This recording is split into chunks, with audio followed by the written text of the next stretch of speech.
Hey, what's happening? It's your man's Dwele, and you're locked in to sweet903.com. I always did music. I've been doing music, forever, since I was like 10, 11 years old. But I guess when I knew that I could actually do something with it was around 98 when I put out Rise, little tape. I pressed up about 100 tapes, which isn't a lot, but to me, a new guy who's never put anything out, it was a lot. And I ended up selling them within like in a week, and that showed me that people were really checking for my music. I was actually we were selling them at Cafe Mahogany, and they would play songs off of the album in between poets, and people would go back and buy it. So that showed me that people were really interested in the sound of what I was doing. So that made me think, like, maybe this can happen. Maybe I can do something with it. But yeah, Detroit has played a major part, for sure, man. Because I feel like growing up on that Motown and being around the fam, when people just coming over, they always had the Motown playing, and that's kind of like that got into me. You know what I'm saying? And plus, Detroit has a lot of different vibes going on, man, as far as the hip-hop, the gospel, the house, the techno, the soul, all that plays a part, you know what I'm saying, in creating me, like who I am musically. I listen to a lot of Donny Hathaway, a whole lot of like Roy Ayers,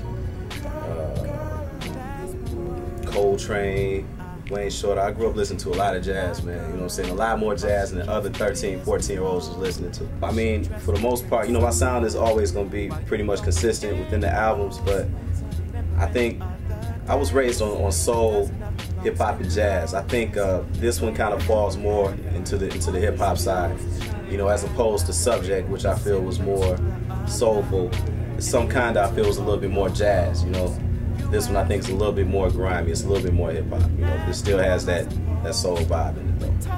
I have a lot of things that I would love to do, and I feel like music is a way to get into those different avenues. You know what I'm saying? That's the beautiful thing about music. You never know where it's going to take you. I love to try acting. You know what I'm saying? Maybe a British part, something like that. All right, this is Bobby Jr. talking. I'll never forget, right? Dwele told me about a time he was in the studio, JD, Dwele if you may, actually creating the song, what's the name of the bloody song? Off of Welcome to Detroit, Think Twice. Now, what a lot of people don't know is actually Dwele did the music for that song, but J Dilla was actually singing on the record. Now, Dilla is the only person in the world who can actually stand in the vocal booth, sing a song, and in between lines, actually take a hit of the blunt, right? So it went something like this. Baby, you ought to think twice. Ooh, before you... Never seen it before in my life, ever. It's fucking incredible, wicked.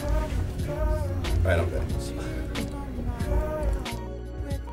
I like to get out there, I like to get in the crowd if I can. If you stand too close to the stage, you might get pulled up. Anything can happen, man. I'm out there. I not only have to entertain the crowd, I gotta entertain myself, my band. I try to keep it fun for all of us, so I mean, it's a great time. I like to have fun when I'm out there. The new album is called Sketches of a Man. It's in stores right now.